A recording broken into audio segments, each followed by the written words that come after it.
Bismillahirrahmanirrahim. Assalamualaikum warahmatullahi wabarakatuh. Innal hamdalillah nahmaduhu wa nasta'inuhu wa nastaghfiruh wa na'udzu billahi min shururi anfusina wa min sayyiati a'malina. May yahdihillahu fala mudilla lahu wa may yudlil fala hadiya lahu. Asyhadu an la ilaha illallah wa asyhadu anna Muhammadan abduhu wa rasuluh. Allahumma shalli ala Muhammad wa ala ali Muhammad.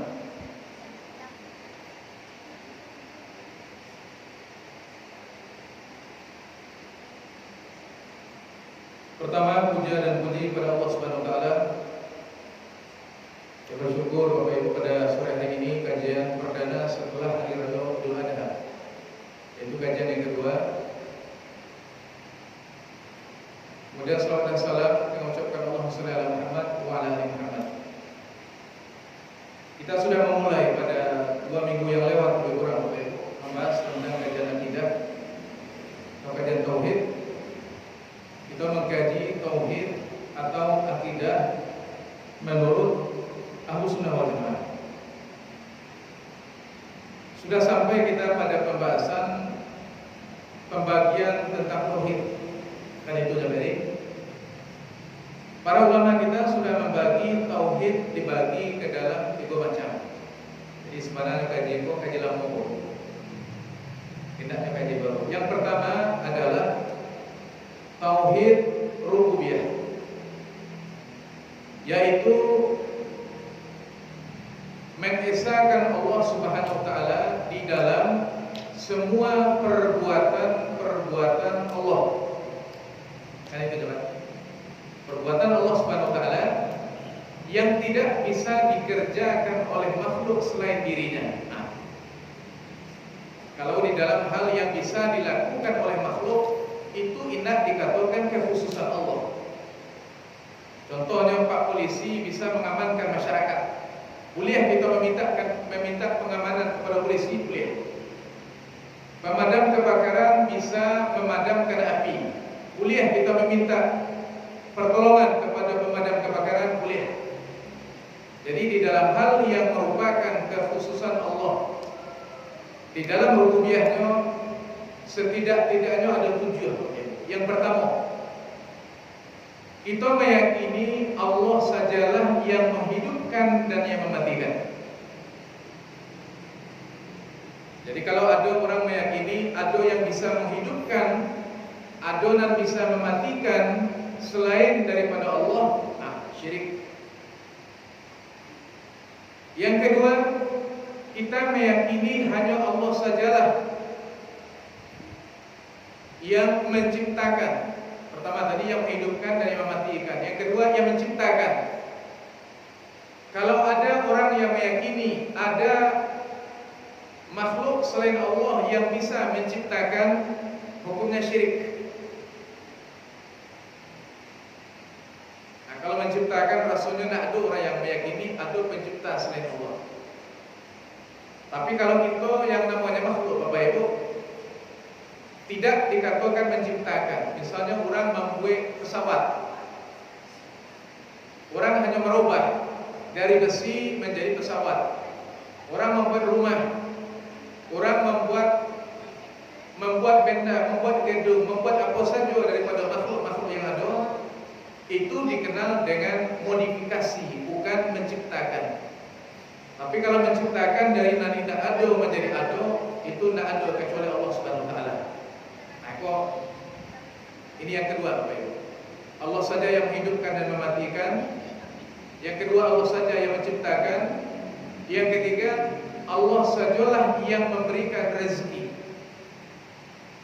Nah, kalau ada orang yang percaya, Bapak Ibu, ada yang bisa memberikan rezeki selain Allah, syirik. Tapi kalau manusia itu juga memberikan rezeki kepada kita, iya. Tapi itu kan lewat perantara. Manusia tidak dikatakan memberikan rezeki. Istri dapat rezeki dari suami, kan itu dapat. Anak dapat rezeki, dapat pitih dari orang tua. Bawahan dapat rezeki dari bos, karajuri kantor, karajuri perusahaan, tidak dikatakan mendapatkan rezeki. Tidak dikatakan mereka memberikan rezeki. Itu hanya sebagai perantara dan wasilah atau sebab daripada rezeki. Yang memberikan rezeki yang sebenarnya adalah Allah Subhanahu wa taala. Kalau orang menyatakan ambo kalau indak de kerana bos ambo mati mo. Itu Pak. Kalau indak de kerana piti dan kepeng mati ya Pak. Kalau indak de kerana dokter mati gitu. Syirik. Kalau indak karena pekerjaan, kalau bukan karena pemerintah, kalau bukan karena orang tua kita yang memberikan rezeki, mati kita. Ini syirik. Jadi kalau ada orang meyakini sebab rezeki itu dikatakan rezeki, jadi kalau sebab itu hanya mengatakan mau dapat rezeki karena sebabnya itu suami ambo, sebabnya itu atasan ambo. Jadi sebab rezeki cukup kita meyakini itu hanya sebab saja.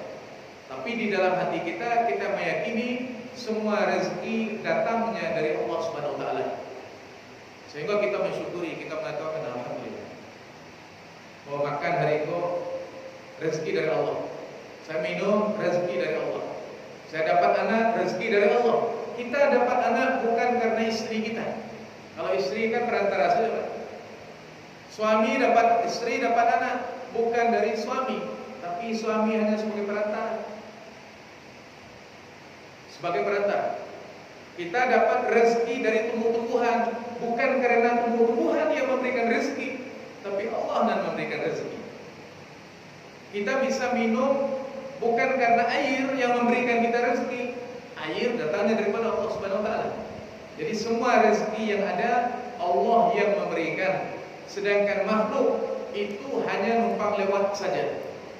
Maka Allah mengatakan di dalam Al-Quran, Ya ayuhan nasu ubudu rabbakumul ladzi khalaqakum. Wahai manusia, sembahlah Tuhan kalian yang telah menciptakan kalian dan yang telah menciptakan orang sebelum kalian. Wa anzala minas sama'i ma'a. Karena Allah telah menurunkan air hujan dari langit. Wa akhraja bihi minats thamarati rizqan lakum. Dan dia telah mengeluarkan dengan air hujan itu buah-buahan. Pokoknya Bapak Ibu, jadi Allah mengatakan dari air hujan Allah keluarkan buah-buahan rizqan lakum, sebagai rezeki bagi kalian. Jadi ternyata Allah menurunkan hujan yang menghidupkan bumi, menghidupkan tumbuh-tumbuhan yang berbeda-beda. Keluar karambia, keluar rambutan, keluar sayur-sayuran, keluar buah-buahan, segala macam ribuan macam buah-buahan dan tumbuh-tumbuhan, semuanya rezeki bagi kita, kata Allah mengatakan. Siapa yang memberikan Bapak Ibu? Hakikatnya adalah Allah Subhanahu wa taala. Yang ketiga, Bapak Ibu. Jadi kita meyakini perbuatan Allah. Allah sajalah yang pencipta dan menghidupkan dan mematikan dan memberikan rezeki kepada kita. Dan kami Bapak Ibu, ya. Meyakini Allah sajalah yang mengatur alam semesta. Kalau dulu ada orang ketika di Jawa itu gunung Kamalatui painya kepada pawang gunung namanya Mbah Marijan. Itu dapat. Kecilnya Mbah Marijan itu pandainya menjinakkan gunung. Gunung itu di tangannya. Bisanya jinakkan. Bukan keyakinan kan dapat syirik. Tiba pula orang di pantai selatan yang mengatakan laut di pantai selatan itu di bawah pengawasan Nyi Roro Kidul. Sehingga orang setiap tahun orang memberikan sesajian kepala karabau dilapih ke dalam laut, diyakini itu sedekah laut. Amannya beko. Tindaknya menggeduh kapal indaknya jatuh. Tsunami tidak mengamuk. Nyi Roro Kidul tidak meminta kurban. Aman kita karena dia menguasai pantai selatan. Syirik gadang.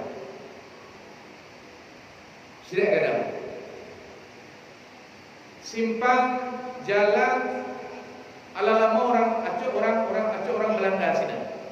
Oh, kacau orang mengatakan koyo simpang koyo atau mana panunggunya. Dan panunggunya koyo orang aco Belanda, orang aco jatuh. Aco orang mencelek dan ina. Kacau orang mengatakan ko panunggu eko inyo meminta kaki yang pe berdoa. Inyo meminta kambiang. Pandabiah dan kambiang lah siko. Akhirnya 3 bulan aman. Itu kan siok wa pandabiah patang aman. Berarti memang nyo panunggu sini tak resiko. Nyo nan mengamankan sampai eko kacau orang. Keyakinan yang seperti ini adalah keyakinan yang syirik, yaitu meyakini adanya yang memelihara alam semesta selain daripada Allah Subhanahu wa taala. Kena kafir. Sedangkan nan mengatur alam semesta nan kadang-kadang yang kita maksud tadi. Nan mengatur laut, nan mengatur bumi, arash, kursi, langit yang 7, bumi yang 7, hutan yang luas. Nak ada yang bisa mengatur alam itu. Beda dengan ketek-ketek dan mengatur masaji. Aduh, Pak Eri dan kawan-kawan.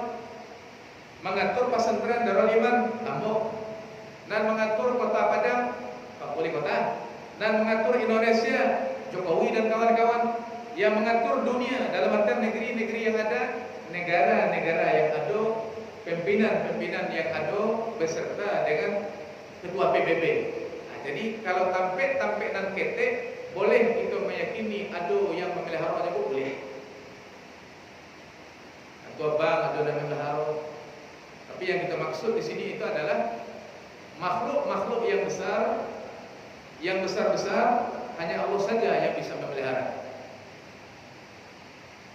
Itu jauh. Jadi yang keempat itu adalah meyakini Allah sajalah yang mengatur alam semesta.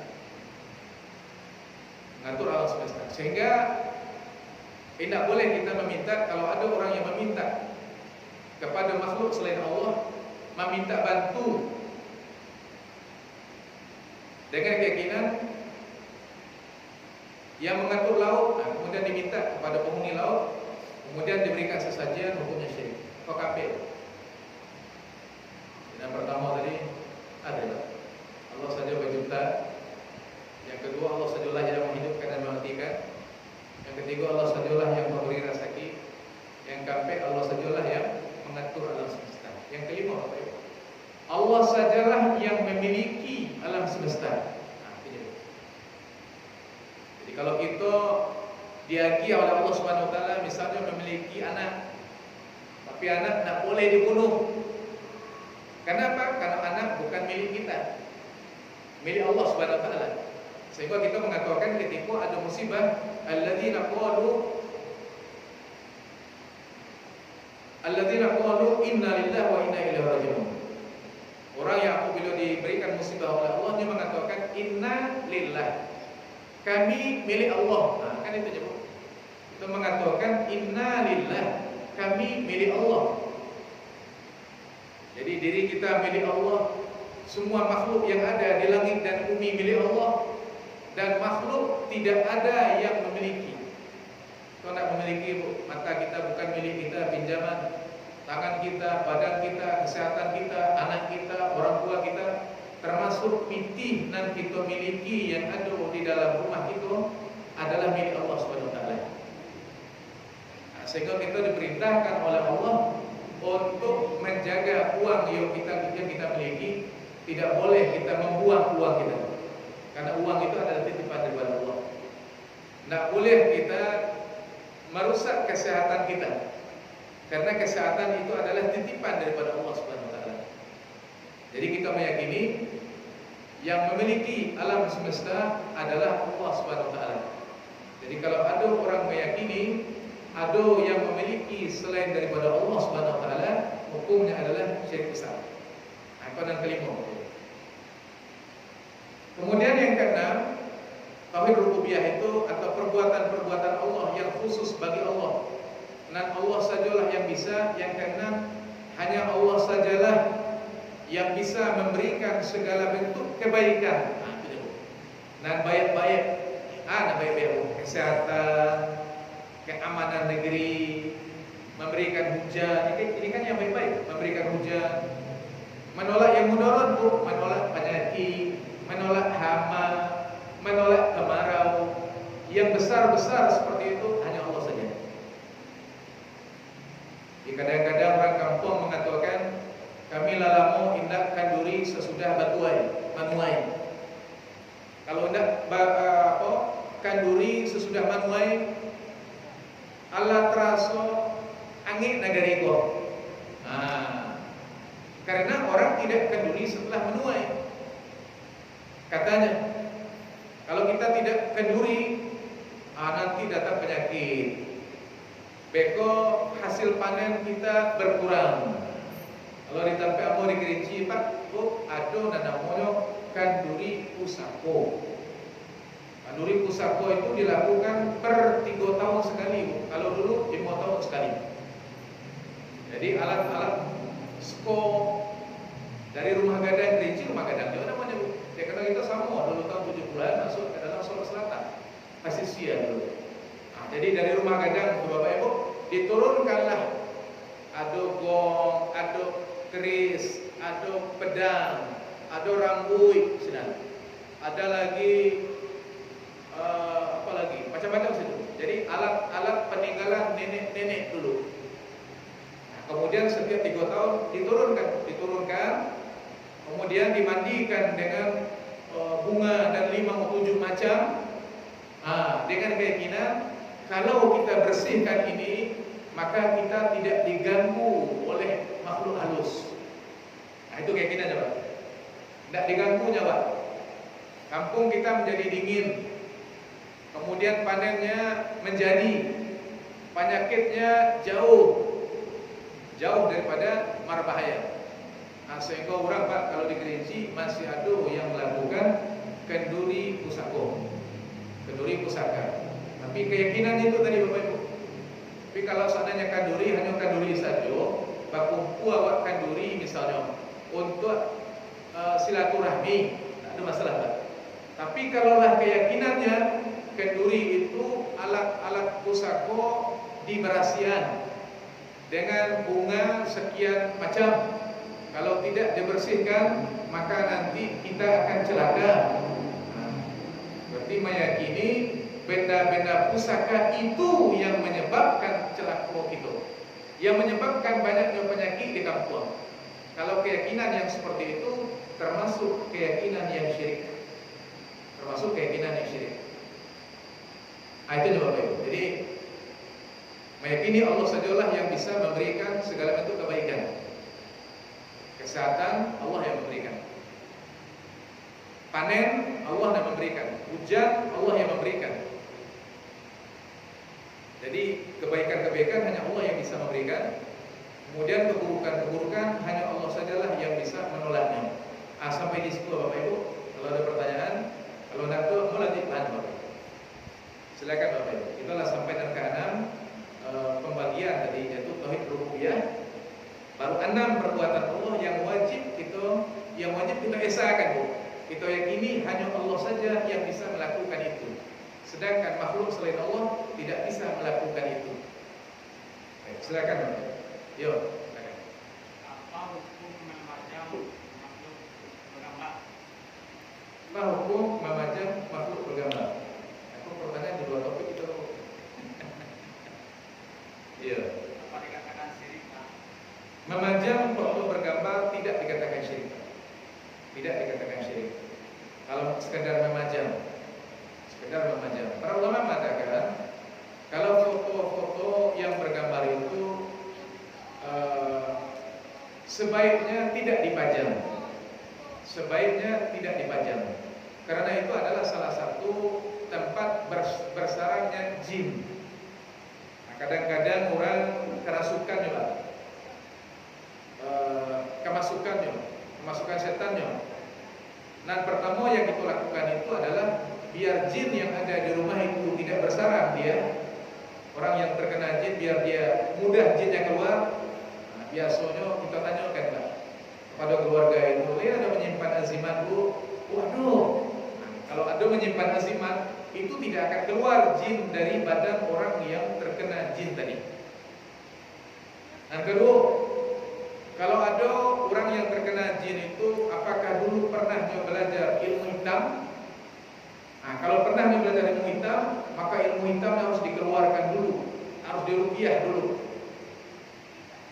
Nah, termasuk juga foto, Pak. Jadi foto ini termasuk juga tempat bersarangnya jin. Jadi utamanya sebaiknya kita tidak pajangkan foto, kalau bisa kita cukupkan di dalam album saja. Jadi nggak termasuk syirik. Berbeda dengan kalau menggantungkan foto di rumah makan dan diyakini bisa melariskan makanan. Itu lah lain loh tuh. Lain loh dengan keinginan aku kalau foto aku melariskan, pelaris. Kalau ini keyakinannya syirik. Karena larisnya dagangan kita itu kan termasuk kebaikan, Pak. Yang bisa melariskan dagangan kita itu hanya Allah saja. Akan tetapi kita wajib melakukan sebab. Sebabnya, Bu. Nah, yang pertama rumah makan itu tampilnya strategis. Dan kedua rasanya lama, kan itu Pak. Rasanya enak.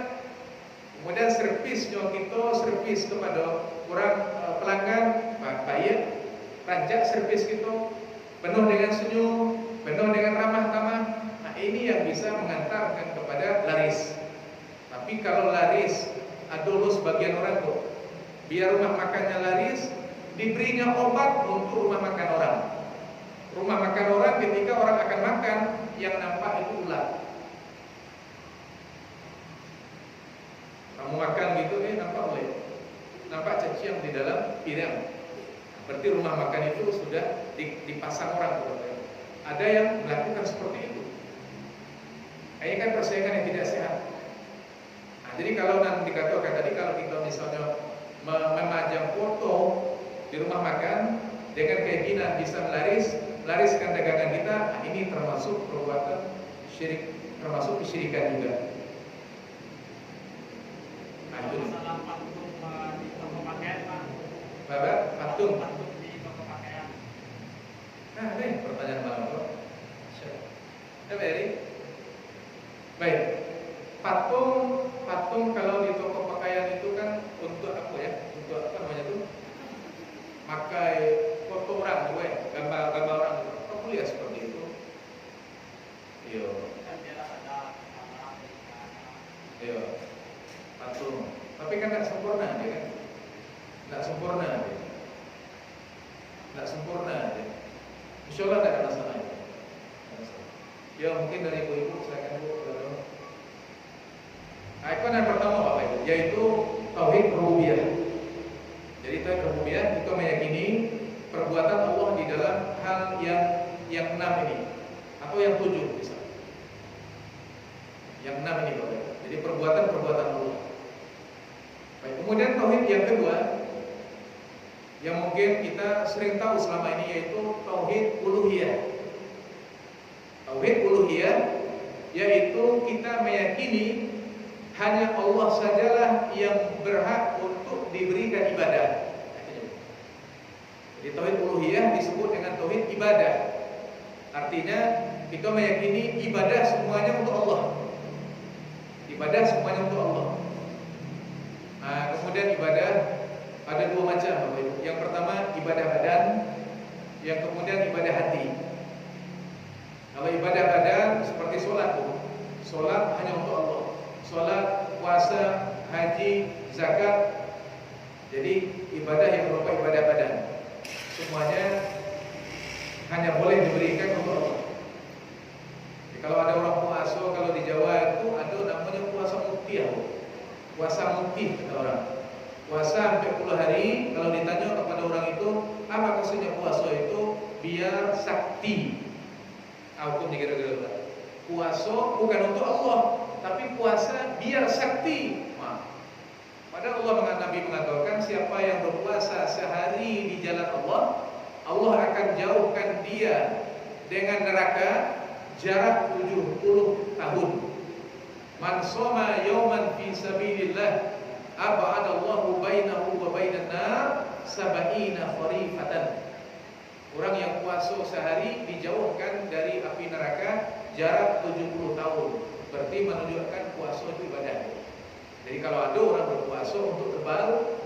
ini termasuk bagian dari kesyirikan. Karena dia tidak mengharapkan dengan puasanya pahala dari Allah, tapi mengharapkan biar kebal. Subhanallah. Memberikan puasa bukan untuk Allah, tapi untuk mendapatkan kebal. Eko contoh. Jadi tauhid ibadah. Kemudian ibadah yang kedua, Bapak Ibu. Jadi tauhid ibadah, kita memberikan semua ibadah untuk Allah. Salat, puasa, dan semuanya kita berikan untuk Allah. Jadi luar biasa, Bapak Ibu, bagaimana untuk menjadi orang yang ahli tauhid, pengikut Nabi Ibrahim, pengikut Nabi Muhammad, pengikut para sahabat Nabi. Bagaimana kita mati? Maka Allah mengatakan wala tamutuna illa wa antum muslimun. Janganlah kalian mati kecuali dalam keadaan Islam, dalam keadaan beriman dan tauhidnya putih, bersih, tidak tercampur dengan kesyirikan. Nah, kita menginginkan itu. Kita menginginkan seperti itu. Nah, kemudian ibadah yang kedua, yaitu ibadah hati. Ibadah hati, semua ibadah-ibadah hati. Contohnya apa? Ibadah hati. Ibadah hati contohnya yang pertama adalah rasa takut, al-khauf. Rasa takut yang ada di dalam hati adalah ibadah hati. Rasa cinta yang ada di dalam hati, kecintaan kita kepada Allah misalnya, ini ibadah hati. Nah, insyaallah ini akan kita bahas satu persatu, Bapak Ibu. Ini kita akan bahas satu persatu. Baik, ini dua macam tauhid. Kemudian tauhid yang ketiga, tauhid nama-nama dan sifat Allah. Insyaallah kita akan bahas.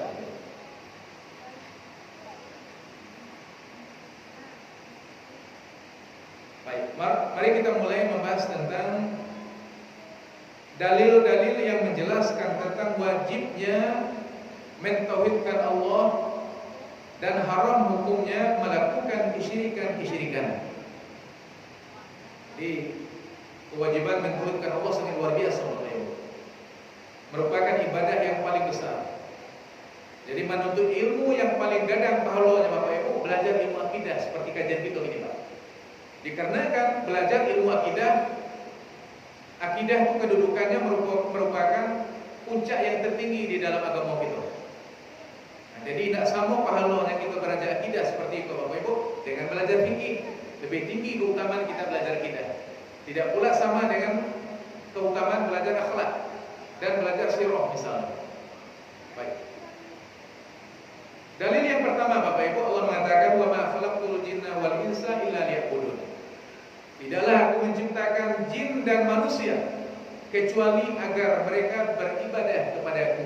Nah, jadi Allah mengatakan di situ, Bapak Ibu, tujuan utama Allah menciptakan jin dan manusia satu, Bapak Ibu, yaitu untuk menyembah Allah Subhanahu wa taala. Ibnu Abbas mengatakan liya'budun, agar mereka beribadah kepada-Ku, kata Allah, maknanya itu adalah liwahiduni, agar mereka mentauhidkan Aku. Jadi tujuan yang sangat luar biasa, Bapak Ibu, yaitu mentauhidkan Allah Subhanahu wa taala. Ternyata hidup kita di dunia, salat itu hakikatnya adalah mentauhidkan Allah. Kan itu aja, Bu. Puasa kita mentauhidkan Allah. Kurang dan berhaji mentauhidkan Allah. Di orang nampai ke Mekah kacanya, Bu.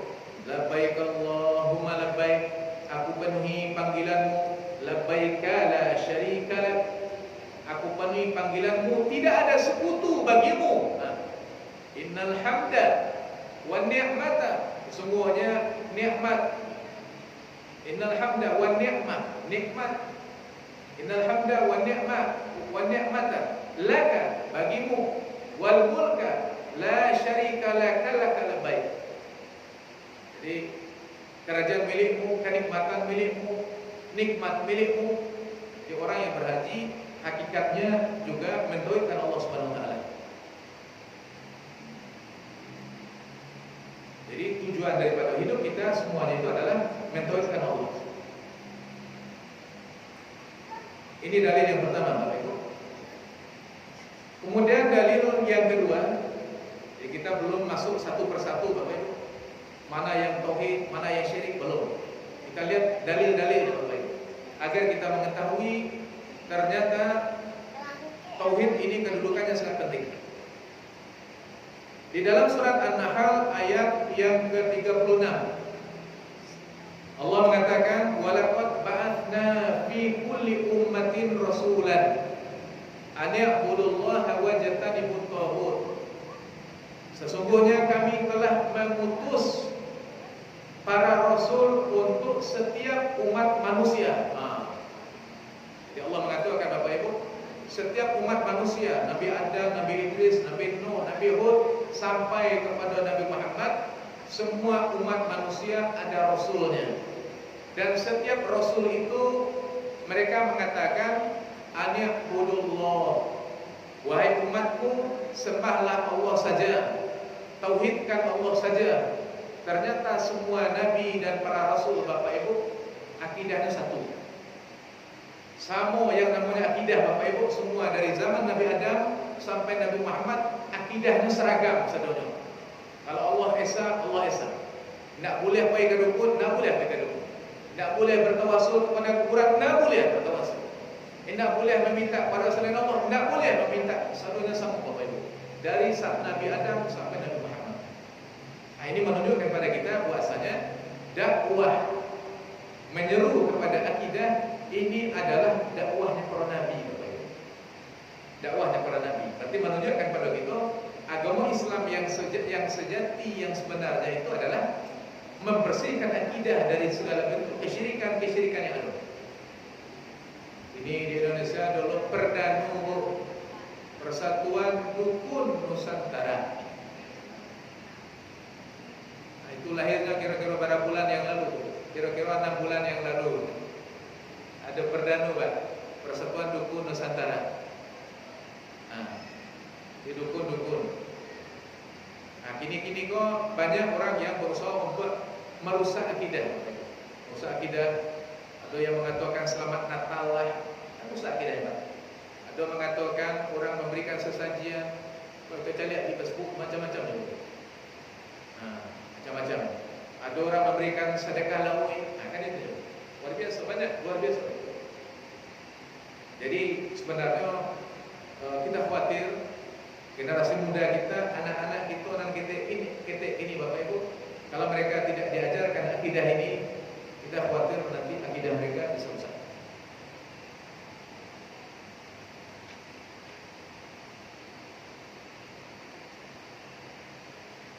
Baik, kemudian di dalam surat An-Nisa ayat yang ke-36. Nah, ini kita masih melihat penjelasan Allah tentang pentingnya tauhid, Bapak Ibu.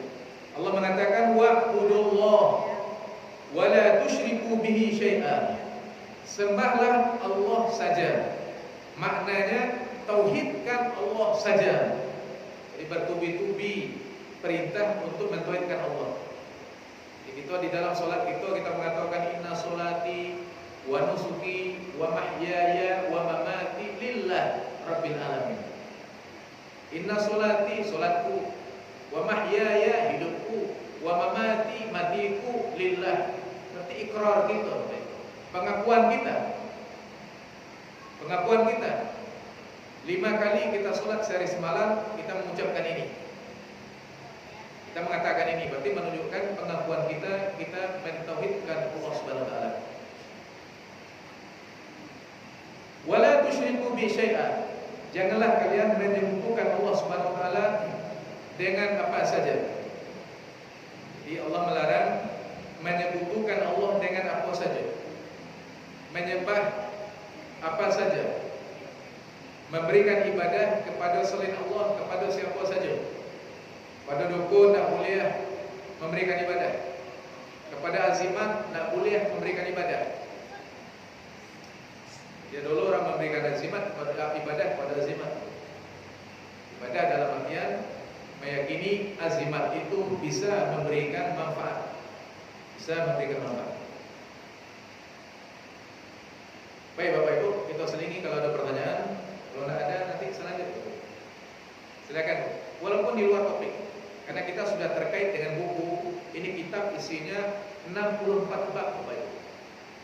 64 bab. Saya minta maaf menyampaikan Bapak Ibu.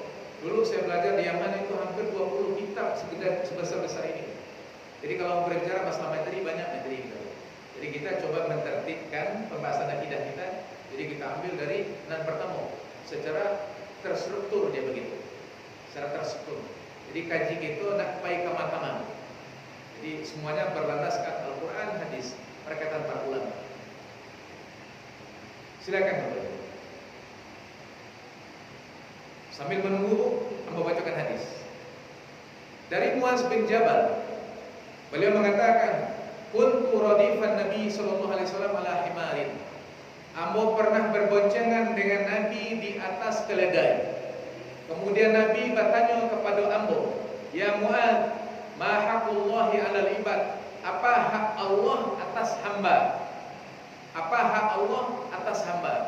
Apa dan apa pula hak hamba atas Allah? Jadi Nabi bertanya kepada Muaz, apa hak Allah? Kemudian Muaz mengatakan, Allah dan Rasulnya lah yang tahu. Kemudian dijelaskan oleh Nabi gitu, ya Muaz, hak Allah atas hambanya itu adalah sang hamba tidak menyekutukan Allah. Itu hak Allah. Luar biasa. Ternyata Allah punya hak pada kita. Dan hak kita, hak hamba, kata Nabi mengatakan itu adalah Allah yu'adziba man la yusyriku bi syai'an. Allah tidak mengazab hamba yang mentauhidkan Allah. Jadi kalau hak itu, Bu, ketika kita bersih akidah kita, Allah tidak azab kita. Nak ada cerita orang yang mentauhidkan Allah akan diazab dalam api neraka, nak ada cerita. Jadi hak hamba, Allah tidak mengazab mereka. Dan hak Allah atas kita, Bu, Allah tidak boleh kita syarikatkan, tidak boleh kita sekutukan. Ini hak Allah dan ini pula hak hamba. Kemudian Muaz bin Jabal mengatakan, ya Rasulullah, kalau seperti itu hak hamba sangat luar biasa. Jadi hamba mentauhidkan Allah, kemudian manusia tidak diazab oleh Allah. Kemudian Muaz mengatakan, bolehkah hamba sampaikan berita gembira ini kepada sahabat yang lain? Nabi mengatakan, jangan sampaikan, nanti mereka akan berleha-leha. Dalam artian bisa salah pengertian mereka. Kalau dikatakan nanti orang yang mentauhidkan Allah maka dia tidak akan diazab oleh Allah, maka mereka akan salah pemahaman nantinya. Jadi intinya di sini Bapak Ibu, yaitu menjelaskan pada kita tauhid adalah merupakan hak Allah yang paling besar. Seperti kedudukannya sangat luar biasa, kedudukannya sangat luar biasa. Kedudukannya sangat luar biasa. Kita sudah menyelesaikan dari dalil-dalil Bapak Ibu. Dalil-dalil yang menjelaskan penting sangat luar biasa tauhid. Jadi kalau ada orang mengatakan zaman kini kok kaji tauhid saja. Orang yang tauhid kan orang sasih. Ini Pak. Kadang-kadang seperti itu Pak. Sampai menyesatkan kalau ada orang belajar akidah dikatakan sesat. Iya.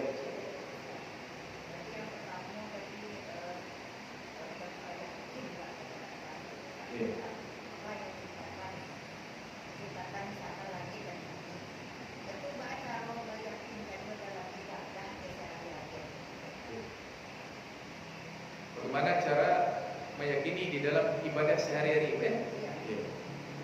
Baik. Cara kita meyakini dalam ibadah kita sehari-hari, caranya adalah karena kita meyakini yang tujuh tadi, ya? Kita meyakini yang menciptakan, yang memberikan rezeki, yang menghidupkan, yang mematikan dan semua tadi. Bagaimana cara kita meletakkannya di dalam ibadah? Kan gitu, ya? Sebagaimana halnya hanya Allah sajalah yang menciptakan, memberikan rezeki, menghidupkan, memiliki, mematikan dan seterusnya, maka kita berikan, maka kita praktekkan keyakinan itu di dalam ibadah kita.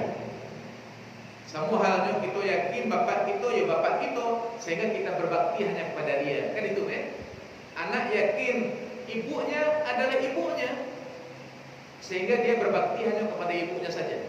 Dia patuh hanya kepada ibunya saja. Jadi kalau ada orang yang yakin ibunya itu, tapi dia tidak patuh kepada ibunya, nah ada gunanya yakin ibunya adalah ibunya, sedangkan dia tidak patuh kepada ibunya. Kan itu nyebut. Sama pula dengan kita yakin Allah yang menghidupkan dan mematikan, maka semua ibadah kita, sholat, puasa, haji, zakat, rasa takut, rasa tawakal, doa, semuanya kita berikan hanya untuk Allah saja. Itu bentuk realisasinya dan prakteknya, Bu. Nah, nanti panjang kaji kita, Bu. Dalam setiap bab itu akan kita uraikan satu persatu. Kita uraikan. Nah, itu caranya. Jadi kita meyakini Allah yang menghidupkan dan yang menciptakan tadi dalam bentuk ibadah tadi. Dalam bentuk ibadah. Tidak meminta kepada kuburan, tidak meminta kepada dukun. Nah, itu bentuknya, Bu, bentuknya.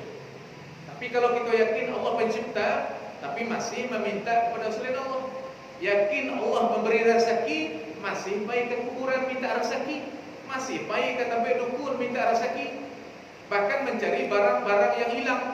Ayolah ke dukun mencari barang yang hilang.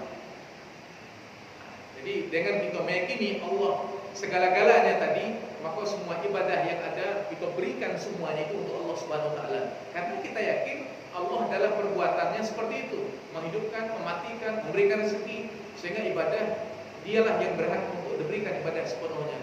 Karena dialah yang segala-galanya bisa menghidupkan, mematikan dan seterusnya tadi. Silakan Bapak Ibu kalau ada yang lain.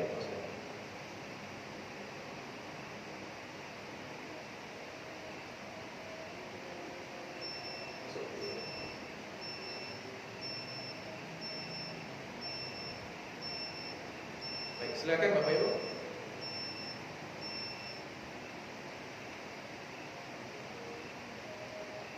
Boleh kita tambah sedikit? Baik. Ambil bab yang kedua. Kita mulai masuk sedikit keutamaan tauhid. Fadlu tauhid wa ma yukaffiru minadz-dzunub. Keutamaan tauhid dan dosa-dosa apa saja yang diampunkan oleh Allah karena tauhid seseorang tersebut. Jadi tauhid itu ada keutamaannya Bapak Ibu. Keutamaan yang pertama, kita lihat di dalam ayat Bapak Ibu. Allah menjelaskan, alladzina amanu. Orang-orang, baik, ini bisa dilihat dalam surat Al-An'am ayat 82. Al-An'am ayat 82. Allah mengatakan, alladzina amanu, orang-orang yang beriman. Yang beriman seperti apa Bapak Ibu?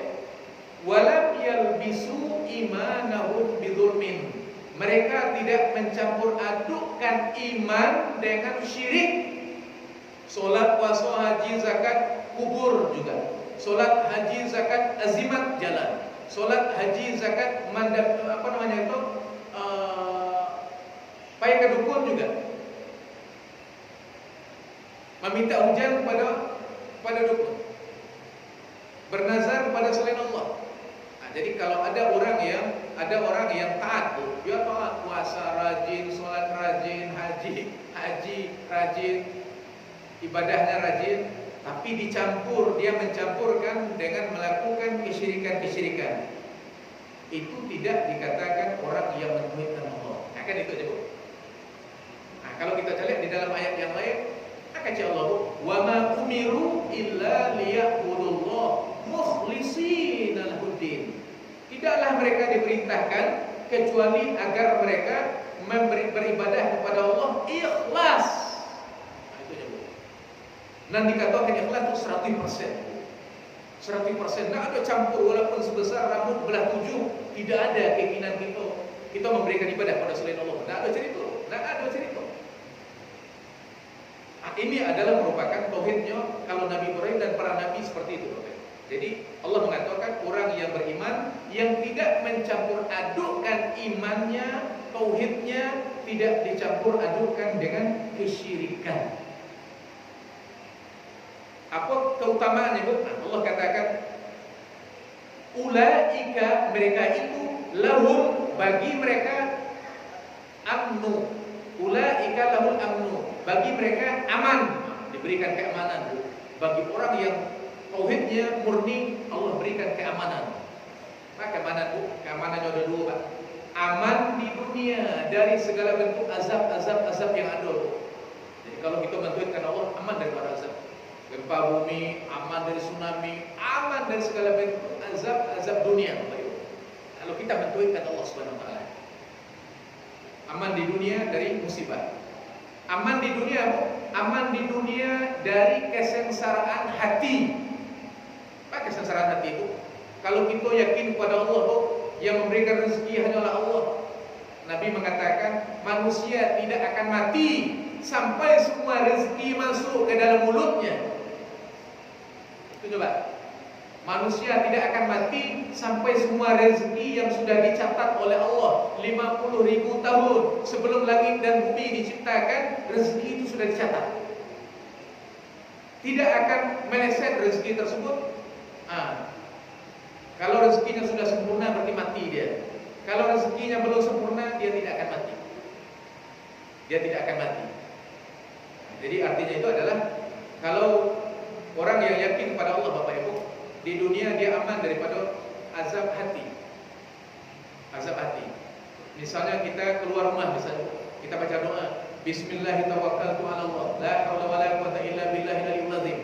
Syaitan akan mengatakan, orang ini sudah dicukupi oleh Allah, kita tidak bisa menggoda dia dari depan dan dari belakang. Subhanallah. Ini jampi-jampi orang beriman. Tapi kalau orang yang tidak percaya dengan ini, dia akan kerasa kerusuk. Ambo keluar rumah begitu bahaya apa. Nak diisi tubuh mungkin ambo nak ada isi tubuh, ambo nak ada ilmu hitamnya, ambo nak ada panangkanya, ambo kosong. Acuk orang mengatakan seperti itu. Sehingga orang yang indah, yang tidak terikat dengan akidah, Bapak Ibu, mereka tidak merasa percaya diri. Sehingga orang-orang yang tidak berakidah itu takut, Pak. Lewat di kuburan beko tasapu, padahal ada tasapu, ada tasapu. Dan menyapa orang mati itu orang hidup, Pak. Assalamualaikum ya ahla dia. Itu kita sapa orang mati, Pak. Kita doakan, ya Allah, ampunilah orang mati kok. Mana orang mati menyapa orang hidup, Pak? Sakit dah kita. Kok kita sakit dengan orang mati? Subhanallah. Nah, ada rasa seperti itu, Pak. Membuat rumahnya kudo-kudo, tak perlu orang takui. Tukang takui, Pak. Makanya takui, Pak. Akidah nak ada. Akidah nak ada, Pak. Berjalan malam, berjalan di tempat yang menakutkan, tak ada takut, Pak. Jin yang ada di situ, Nabi ajarkan, man nazala manzilan, siapa yang lewat kepada suatu tampek, faqalu, kemudian dia mengatakan, a'udzu bikalimatillahi tammat min syarri ma khalaq. Siapa yang lewat di tampek yang menakutkan, kemudian dia mengatakan, aku berlindung dengan kalimatmu yang sempurna, ya Allah, maka tidak ada makhluk apapun, kejahatan apapun yang bisa memudoroti dia semenjak dia lewat sampai dia pulang ke rumahnya. Subhanallah, Bapak Ibu. Itulah seperti itu. Nabi Ibrahim ketika beliau dibakar di dalam api, datang malaikat Jibril menawarkan pertolongan. Butuh pertolonganku? Kalau kita mengatakan iya. Tapi malaikat Nabi Ibrahim mengatakan, saya tidak butuh bantuanmu, saya butuh bantuan Allah. Langsung Allah mengatakan kepada api, wahai api, dinginlah engkau. Maka dinginlah api. Kenapa Allah mendinginkan api? Karena Nabi Ibrahim meminta pertolongan hanya kepada Allah saja. Jadi luar biasa, Bapak Ibu. Jadi kita orang beriman, hati kita tak ada terasa bimbang, sengsara, terasa takut, Pak. Beko kati bolo tsunami, bilonya tibo. Gampo awak ko di daerah yang rawan gampo, bilonya tibo, nak lalu malam, Pak. Itu Pak. Punya anak kita kadang-kadang cukup kecil sila, jangan 2, jangan 3, jangan 4, dari mana makan? Mana kita makan ini awak, Pak. Yang memberikan dia makan Allah Subhanahu wa taala. Sehingga Allah mengatakan di dalam Al-Quran, la taqtulu auladakum, jangan bunuh anak-anak kalian, khamsyatal imlak, takwi kepada miskin. Nahnu narzuqukum wa iyyahum, kami yang akan memberikan mereka makan dan kalian juga, kata Allah mengatakan. Jadi kalau akidah pun dipaci, Bapak Ibu, subhanallah. Itu kayu zaman ini. Di zaman Nabi Adam sampai zaman Nabi Muhammad, Bapak Ibu, bisa kita bayangkan bahwa bentuk negeri, Pak. Nah ada listrik, nah ada karpet, nah ada aspal, nah ada mobil, nah ada motor, nah ada pesawat. Tidak ada kebahagiaan seperti ini. Kenapa mereka tegar hidup, Bapak Ibu? Ikat pinggang, ikat perut, tapi mereka berjuang menyebarkan Islam. Sengsara mereka, Bapak Ibu. Kita sekarang kaya, penuh dengan nikmat-nikmat, tapi yang kurang bersyukur. Jadi sebenarnya tauhid tadi, Bapak Ibu, memberikan kepada kita ketegaran hati. Jadi keamanan tadi. Jadi Allah berikan orang yang mentauhidkan Allah aman di dunia daripada azab berupa tsunami dan bencana alam, aman daripada goncangan hati dan azab hati. Dan banyak di di dalam hati orang tu azab hati Pak. Takui miskin, takui anak beko nak dapat suami, tak punya anak di mana makan, cucu kama di mana makan, di mana kerajo. Janganlah nyo mati duluan daripada ambo, rancak ambo mati daripada nyo, sampai begitu Pak. Biar no mak ambo nak mencaliak cucu ambo beko sensai sensaro. Asal seperti ini betul Pak. Ini syaitan Bapak. Jadi kalau orang yang beriman, kalau kita kagak duduk kaji Bapak Ibu akidah, nah ada cerita Pak. Nabi mengatakan seandainya jin dan manusia dari zaman Nabi Adam sampai hari kiamat, jin dan manusia Pak, semua makhluk jin dan manusia dari zaman Nabi Adam sampai hari kiamat berkumpul ingin menyengsarakan kita, tidak akan sengsara. Berkumpul ingin memberikan kebaikan, tidak akan bisa memberikan kebaikan kecuali apa-apa yang sudah ditakdirkan oleh Allah Subhanahu wa taala. Akidah Pak. Ini buah akidah. Baik, alhamdulillah Bapak Ibu.